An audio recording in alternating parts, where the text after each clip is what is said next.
Hey folks, welcome back to JamiesLocks. This is a continuation of my new series on disassembly, taking a look at the way the lock is built, and reassembly of the lock. Just to give people who are doing their, pick and cut video or pick and gut videos, for proof or whatnot. Just some pointers about how to disassemble the lock without, destroying it in the process. There are a couple locks, if you do it wrong, you can, actually break the lock and make it unusable. You can seize the core, get pins stuck in, construction holes or whatnot. Today we're going to be doing the American 5200 series. This particular one is model number or serial number PNH05. I don't know what that means, but just be aware that, like I said in my last video on the 1100, manufacturers do from time to time make changes within, their process, their manufacturing.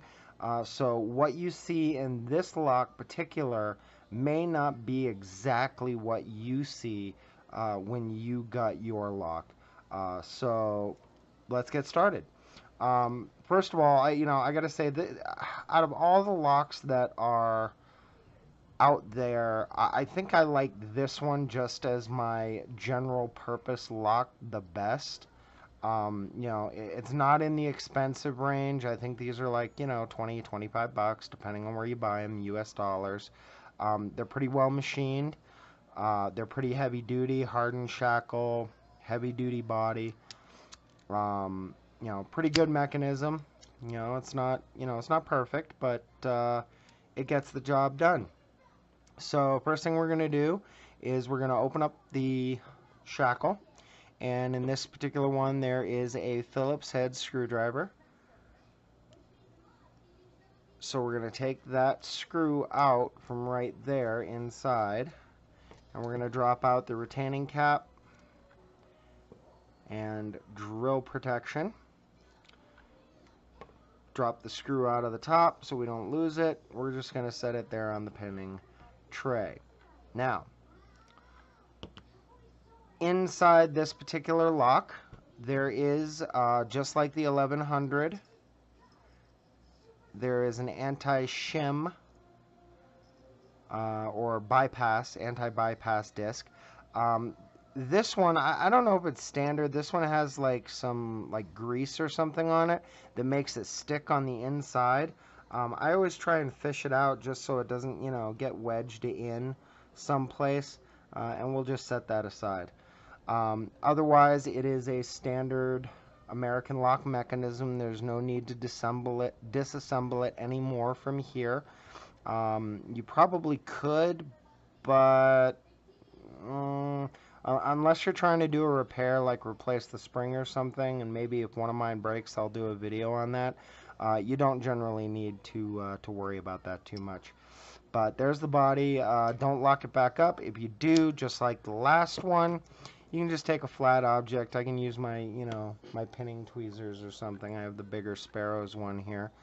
And just put it in as if it was the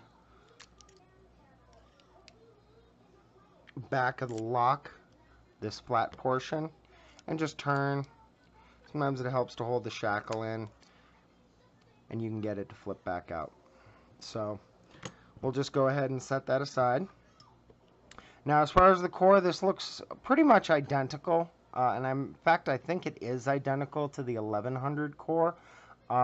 So I mean, if you want to skip the rest of this video and just watch the 1100, they're basically the same lock.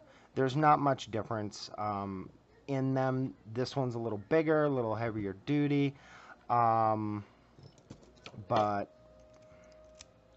don't know, let's just get to picking. This one also only has 5 pins, as opposed to, what you would expect from the next model up is you'd expect a 6th one. This one doesn't have it. And the core is set up for 6. Why not just put the 6th pin in there? You'd make the lock that much harder. You got plenty of room on this key, to just have the standard cut the key a little bit deeper. to make it a 6-pin key. And it wouldn't take that much effort to do it. I mean, you know, when you can do something with existing hardware, you're literally, what's the cost? A spring, 2 pins, you know, a key pin and a driver pin, and cutting the key a little bit further back on. That's it. That's all it would take to add that much more security. Now, granted, I'm not going to complain. You know, Master Lock is the company that makes these things, and their entire line of Master Locks are utter garbage. You know, for one reason or another.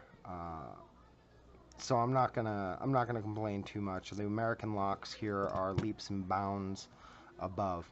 But let's get started. First thing we're gonna need, get our C-clip removers, and we're gonna take off this copper ring here. We'll just set that there. Flip it around. Pop the key in. And just like with the other one, you know, you can turn this way, and you can actually dump the key pins out through these holes in the bottom. Let me come in a little bit closer here and focus in so we can see what we're doing.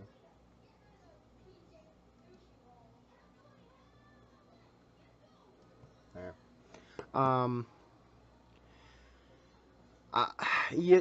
I don't recommend it. Just take the core out normally. Don't get fancy with it, because the driver pin, you know, when you're doing it this way, the driver pins are on the other side, and if the key's worn down the wrong way, the drivers can end up inside the keyway and seize up the core, and then you gotta, you know, stick a pick in there and push all the drivers back up and try and get the core turning again. So I just basically take it, and bear in mind, keeping this, you know, same as the last video, we're gonna keep where this gap is right here in mind, because the follower needs to keep the driver pins up. And if I were to just say turn this a little bit that way, you know, clockwise, and then try and push through, you see how there's a gap there. Well, the driver pins are going to fall in there. So we want to turn this the opposite direction. And I turn it, you know, maybe about the 9:30, 10 o'clock, maybe 11 position, just so that, you know, the key pins aren't in line with the driver pins anymore. And then I'm going to go ahead and I'm going to make sure that the Bible is aligned with the part of my follower here that also does not have a gap. And I'm just going to go ahead and I'm kind of holding the core to the back like this, and I'm sliding the Bible over the top of it. So I'm not moving these two pieces, these two right here. I'm just sliding this part over. And I get better results with that on almost every lock. And you can see, you know, the way that's sitting there. If I had done this in a different orientation, my pins would have dumped through this space in the bottom from out of the Bible. We're going to set this aside for right now, and we'll come back to that in a second. First thing, let's dump our key pins. So we're going to start with pin 5. And then we're going to do 4. If you saw my last video, you know what's going to happen once I'm done getting this properly gutted. And incidentally, you know, when you have to gut a lock for, you know, normally I reference the Reddit belt ranking system, but a lot of clubs have their own systems and stuff like that. You have to do basically a pick and a gut. And the way I'm doing these videos, the gut is actually what you would need for that to qualify to be legit. So I'm just going to pop these out a little bit so I can grab a hold of them. Sometimes the tolerances on these are real tight and you end up with basically an interference bit. There's pin 2, pin 1. I mean, it's a sign of good craftsmanship, but, you know, kind of makes gutting it a pain in the butt. Alright, so there's my key pins. They're all serrated. Now, as far as the core goes, just like with the 1100, there's no construction holes in this. The driver pins can potentially get stuck in if you turn the core the wrong direction or too far in the wrong direction. And this kind of ribbing right here is not large enough for the driver pins to get stuck in, but that may change as the lock wears. But at least as far as it just sitting here, it does not need any kind of shim or anything like that. So we're going to set the core aside. And now we're going to do the drivers. Now, this is weird. Why is that?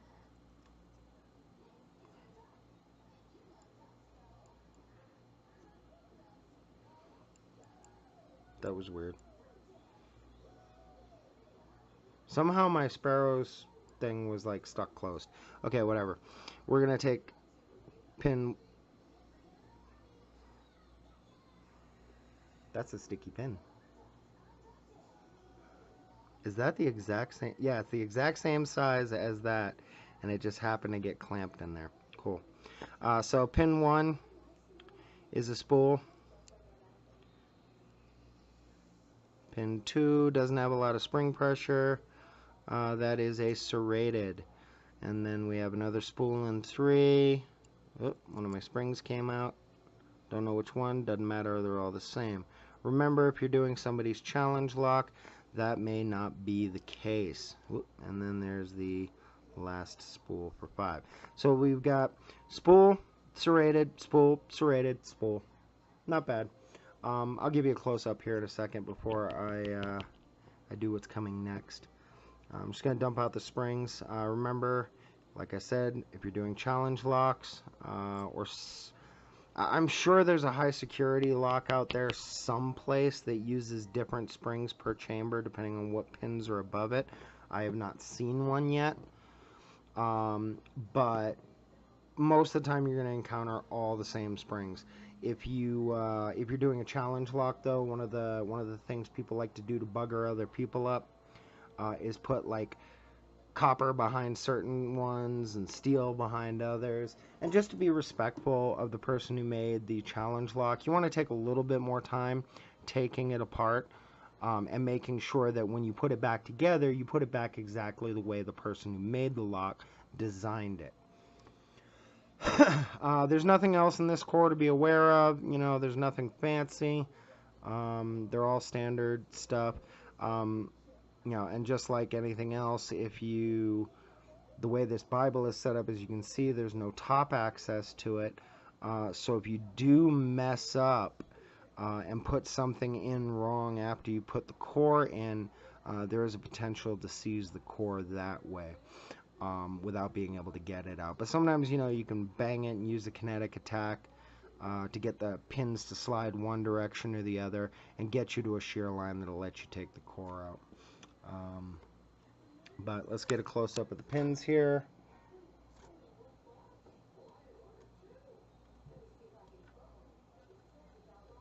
There you go.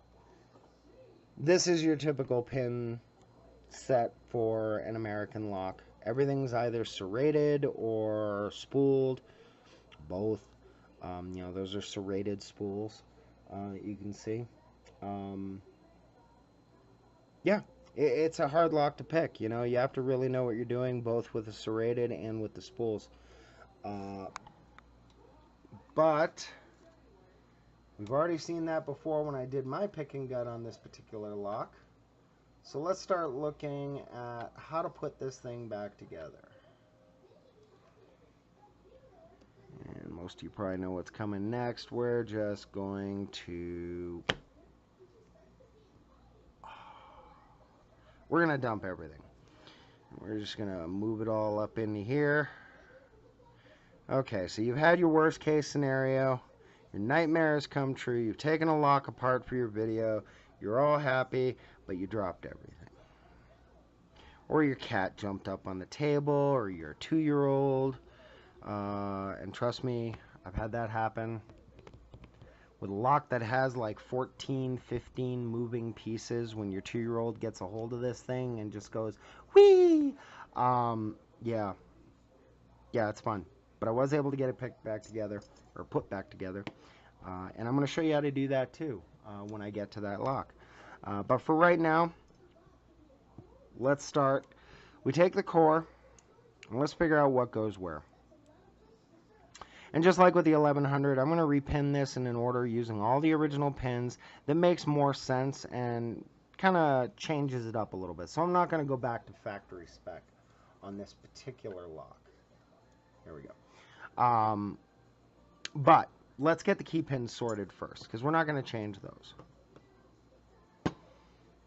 So, first things first, let's separate the key pins out. Remember, they're the ones that have the wedge point on them for most locks. I don't know if you can even see that.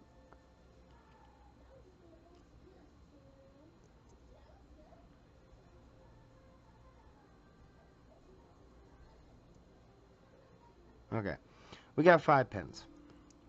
Let's take a look at the key. We got a number of pins that are basically all at the same height.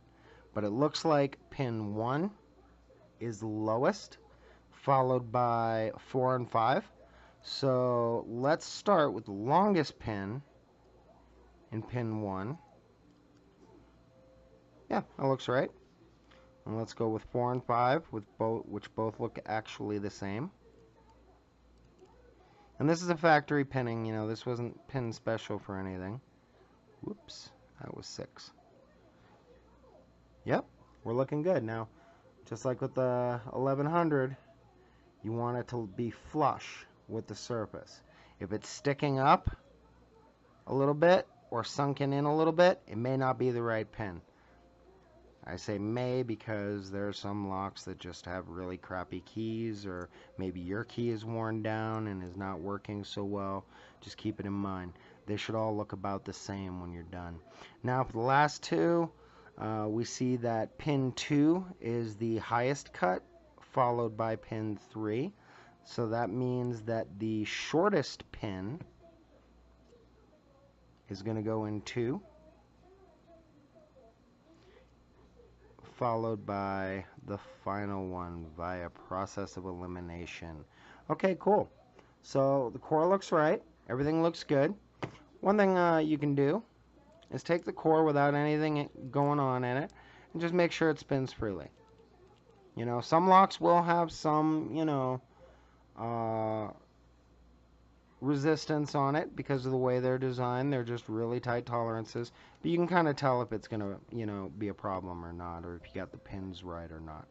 So we're gonna go ahead and we're just gonna set this aside for a moment. Now we're gonna work on the core. Well, actually no, you know what, let's take the key out of this and let's pop all these down, because remember, some of them are interference, they don't go down on their own. And let's see where all these different pins sit in terms of height. Now, just like the 1100 that I did, I've got one that's really high up. It doesn't give me a lot of room for a pin to be all that horribly functional in. I've got a couple that are kind of deep, and then I got those 2 at the bow that are kind of, you know, pins 4 and 5 that are, you know, they're kind of, they're not really deep enough to do very much, really. And on this one, I want the serrations, you know, because it used to be, you know, there was a spool here, which was basically not doing anything, because just like in the last video, let me pull this in closer so you can see.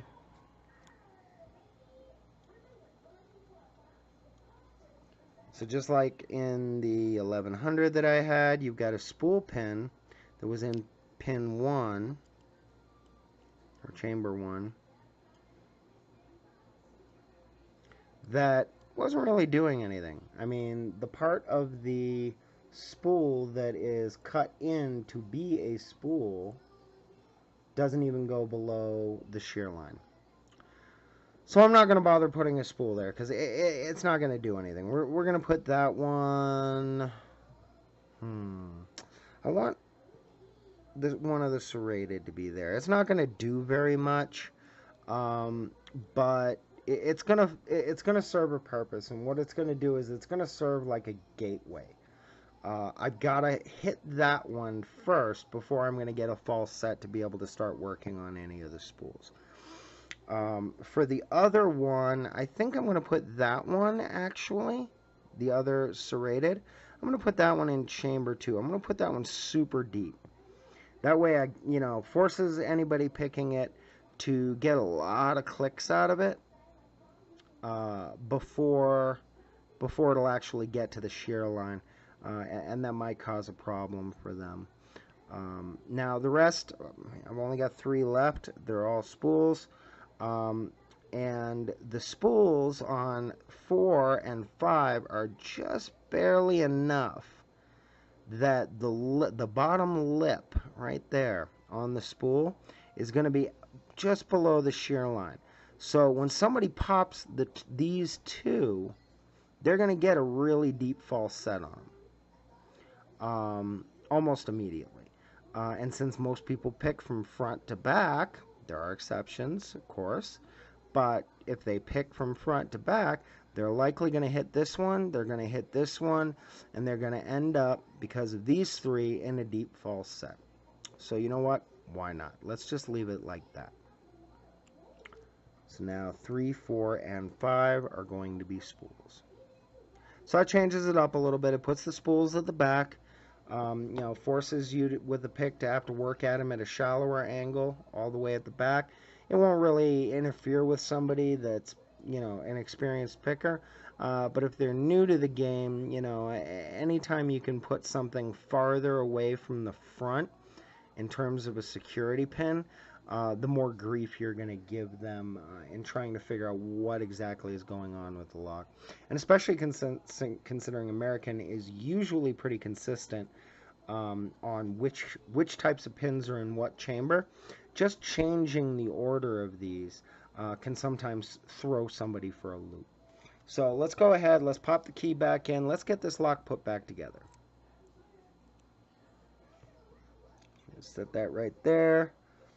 Take the core, pop in our follower, and just like with the last one, I'm going to start at the back and be wary of that lip.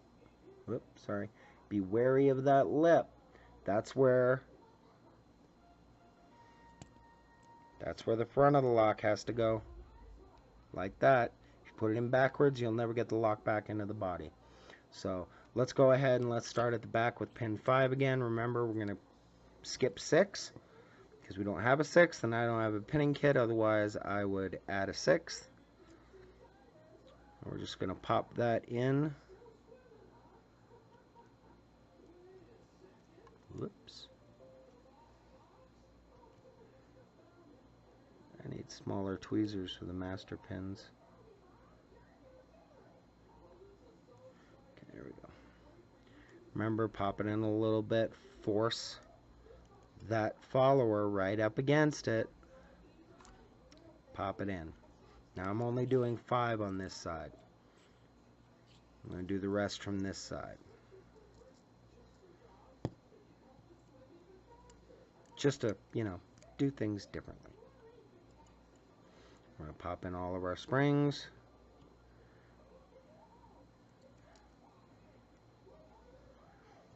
And some people might say, well, why are you putting all the springs in first? Well, these springs all sit pretty flush, as you can see. Some locks don't do that, but what it also does is if I'm sitting there and I'm moving, the driver pins around, if I drop one, it won't accidentally fall into the wrong hole, make me have to flick the lock upside down, and just otherwise create a problem for me. So we're just going to tuck pin number 4 in. Pin number 3 in. Spools are easy to do. Serrateds are easy to do like this. Most of the time, security pins are actually easier to load this way because there's actually something for the follower to grab on. Standard pins, though, they'll slide all over the place and they'll end up launching out at the worst possible time. Okay, so we got that done. Let's back the camera off.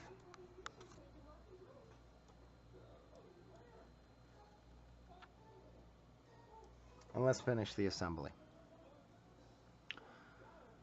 So now, just like before, I'm going to hold the Bible up, and we're going to make sure that this hole isn't sitting like that. I've done this before and dumped all the pins because I wasn't paying attention, and I accidentally twisted this as I was doing other stuff and just wasn't paying attention. Always pay attention. Most people that bugger up a lock and make it so that you can't do anything with it are because they were either putting the core in or taking it out. They lost track of what was where, and they ended up with a driver pin falling in to some place where they could not access it. So, and again, we're going to turn this way so that this notched part is out. Now I'm going to hold these two together, and we're just going to slide this. Just like so. Now we're going to check it real quick.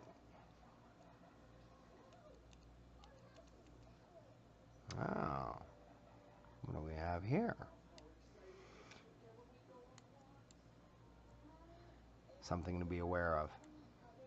I flipped it upside, that's why I kept my thumb here. I flipped it upside down and, well, wait, the core's seized. What did I do? You look it over, I was spinning at 360. One of those key pins got stuck in those holes on the other side. So just wiggle it a little bit until they fall back in, pop them in if you don't, if you have to, and then turn it back over. We're good to go. Let us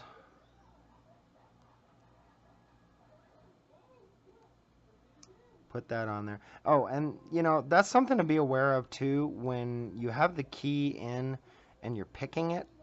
You just pick the lock, you're spinning it. If you spin the lock all the way around inside the lock body, yeah, you want to be careful because those key pins, once they get over here, you got it picked and you're spinning it. There's no key, but it's still, it's still the same thing. It can get locked there. And if you do that, those key pins can fall down into here, and then you've got yourself a whole buggered mess. Usually you can still fix it if you're careful, but yeah, it's not, it's not fun. And you can see my core is seized right here a little bit right now because I got the driver pins on the other side that are preventing the core from turning. So what you have to do is go in here with a pick straight along the bottom, press down on all of those driver pins and turn the core, and then you can get the lock back into a locked position without damaging anything. So remember, we're going to do the final assembly here now. Don't forget to put your anti-bypass plate on there. Find the position of the lock where it's got to go. Pop it up and in. Now these have a little recess on one side so you can tell which way the lock has to be turned. Some locks don't have that. Some locks actually require you to put a little bit of tension on the spring because the core is under tension. But this one's pretty straightforward. I'm going to pop that in. These have little wings on them, so if you put it like that and you're like, why won't that go in? Just turn it a little bit. It'll pop right in there for you. Flip it over. Now the American series of locks doesn't like to always line up with that screw. Particularly this one usually gives me a hard time. But if you're careful, you can get it threaded fairly easily. There we go. And it'll pull it right in. We're going to tighten it all the way up and then back it off just slightly, making sure before we lock this Always before you lock the shackle. Don't let that shackle close. Test it.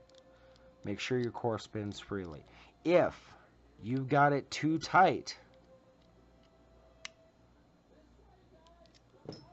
you may not be able to turn the core. Now this one, doesn't matter. I've got 2 other locks. If you do that screw too tight, you will not be able to turn that core. And if you've already closed the shackle, you just bricked your lock. So I like to put it all the way in, back it off a little bit. Still got Loctite on it. I'm not going to replace that until I've gutted this thing, you know, maybe 4 or 5 times and I see it start to flake off. It's enough to hold it in there. These are not locks that I'm actually putting into production. They're part of my collection. So, yeah. At that point then, close it. Make sure it turns and opens. Does. Works perfect. That's it. The American 5200. Gutted, analyzed, reassembled for your viewing pleasure. Thanks for watching, and we'll catch you again on the next time.